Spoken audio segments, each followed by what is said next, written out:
Well, the lighting equipment was enormously heavy. Brutes, 10Ks, 5Ks, and they were all spotlights, of course. There were very, very few lights that would give you a soft, shadowless light. And you see, when I started lighting in colour, which was in 1966, the ASA was 50. And nowadays, of course, it's 500. And so that means that anyone lighting today uses 10% of the light that I was using. And then in 1968, I photographed a film called Women in Love with Ken Russell. And Kodak's brought out a new fast film, 100 ASA. And that was a big step forward because we could use half the amount of light. But they were still very big, cumbersome units. And also very difficult to hide in the set. And so it was a blessing when smaller lights came out, which had good control and brightness and were lightweight. You could handhold them, move around with them, or you could just hide them in the set. So that was a big step forward. Now, another thing that drives me to Dedo was that you worked with those lights. For instance, 1s, 2s, 5 and 10Ks had, the 10s were huge bulbs, but they suddenly became quartz bulbs, which for me changed. They didn't do the same as when you flooded and spotted them with those big bulbs. And that's what drew me to Dedo was, especially the 650 light I showed you a minute ago. That really does have a beautiful flood and even top and bottom, left and right, and it's very sharp. And I noticed that when they were going to quartz bulbs, those lights lost it. They didn't have the quality. And Dedo seems to put the quality back. So when did you discover these, the famous light? Well, I started using them right at the beginning, this in the 80s when they first came out. And they're a godsend. You get a kit of 4 and they're so versatile. Well, they were well received. They were well received by my generation. I'm not sure about older cinematographers because I was one of the new kids on the block, you know, and I think they appealed to the younger generation because they were moving forward. But they soon established themselves, certainly in commercials. The commercials were a big step forward in filmmaking because instead of 2 hours or for a feature or 20 minutes for a documentary, you got to tell your story in 30 seconds. And so it was like filmmaking, it was a new shorthand, if you like, of how to tell a story in a very short space of time. And the cinematographer was integral in that and a key person in terms of the framing and the lenses that were used, but also the way things were lit. You have different types of sunlight is obviously hard and clear, and a spotlight such as this Dedo light gives you a similar quality of light to the sunlight because it gives a very sharp, hard shadow. But on the other hand, on an overcast day where the sun is obscured, you have a soft light. And as a cinematographer, you have to create different atmospheres, different moods according to the scene. And sometimes you're using hard light, or most times you're using a mixture of hard light and soft light. And there are various degrees of diffusion in that obviously the bigger the source of light, if you're bouncing light off a big white surface, the softer the light's going to be. And there's less shadow there's going to be. And so it's a question of being selective about what kind of light you want for a particular scene, the time of day, the location, and the mood of the scene, what the scene's about. That one has a choice of how, particularly when you go in the studio, you have a choice about how you're going to light a scene. And this is something that the cinematographer will discuss with the director beforehand.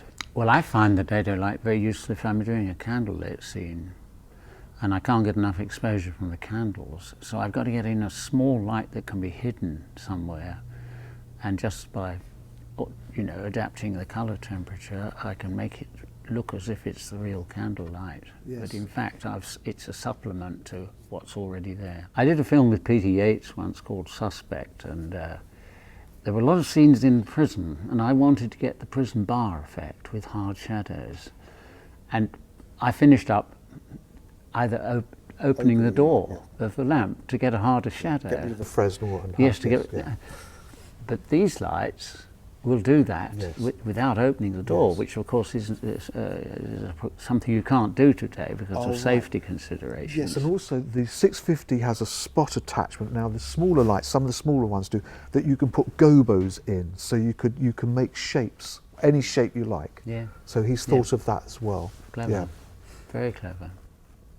They do have a wonderful range of spot and flood, far more than a conventional tungsten lamp with the Fresnel.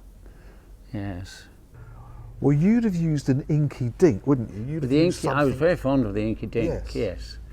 But this had a much better light quality, and it was smaller, and was much more efficient. More powerful. Yes. I know I used them when they first came out. Can't remember which film it was, but I've always liked them. Yes. I mean, they were always part of my kit, as having a small unit that I could punch something up with, but they were always part of the kit. But it's the 650, as I said, the 650 that and now later on, of course, he's gone into, there's a light called the Octidome, which you should show later. But because of the photographers that I work with, I became very influenced by these people and by their notion of light and soft light, and they had the same concerns we had, but what struck me was the power, because they used this amazing power that came out of these lights. And I think what Dedo did was he made it possible for us to move into that area as well. And I just think his notion of light is so it's ahead of everybody. He's always ahead of everybody in what he does. Yes, I mean the Octidome, which is the big umbrella light, I probably would have used something like 2 10Ks against some 3 sheets of poly to get that kind of softness. Now you just switch it on. And you have a beautiful soft light. It's gorgeous. But then what's so wonderful about him is if you want something sharp, you know, there's this little one, but as I said, the 650 and the 400, which is an HMI light, they're beautiful lights, and they're small and they're compact, and they do the jobs that, you know, that much bigger lights did. So I think that I just think he's way ahead of most people in designing light, now with LEDs as well.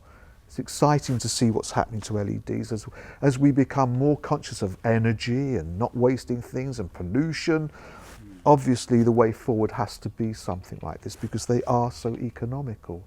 So, you know, I think that you know, it's immeasurable what he's doing. It's very, very clever. A 40-watt lamp which is balanced to daylight, and it's got a wonderful range of spot and flood, and it can dim.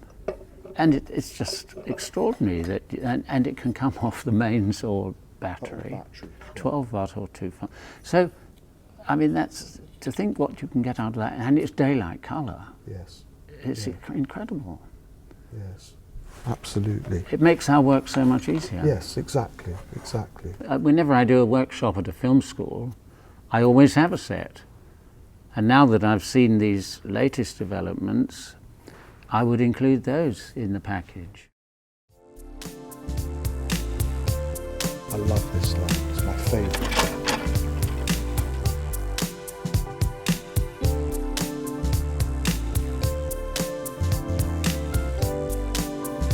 That's 650, that's a lot of light for 650, isn't it? It is. You put it full flat? Yes.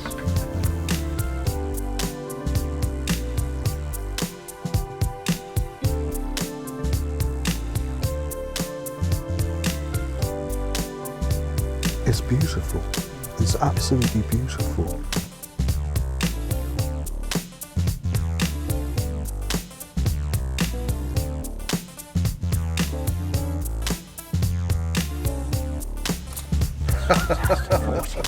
It's a lovely light, isn't it? Look how even that is. And it's got a big range.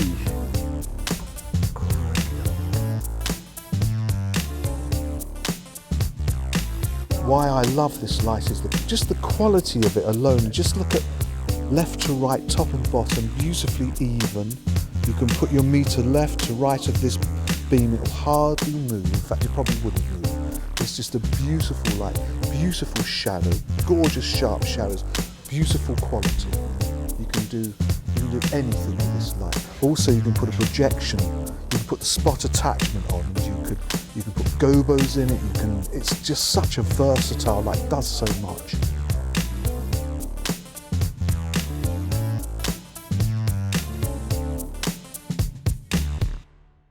Well, Dedo lights have been the forerunners in development in terms of the quality of light that's produced and the quality of manufacturing, in that they're beautifully made, and they will stand, heavy handling if that's, throwing them around in trucks and so on. They're beautifully built, and as I say,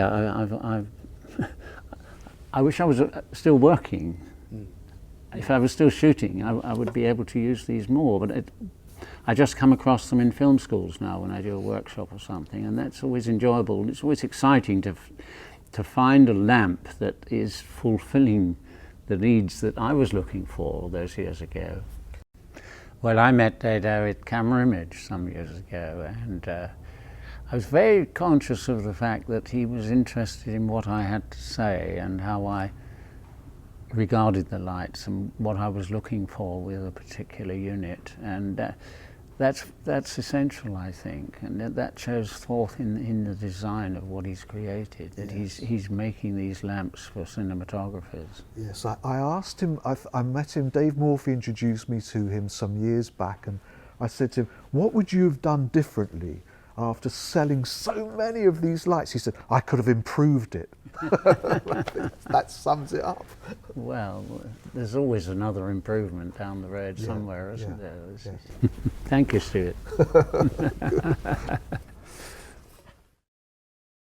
I love this light. When I'm lighting with hard light, to me this is the ultimate light. I love it.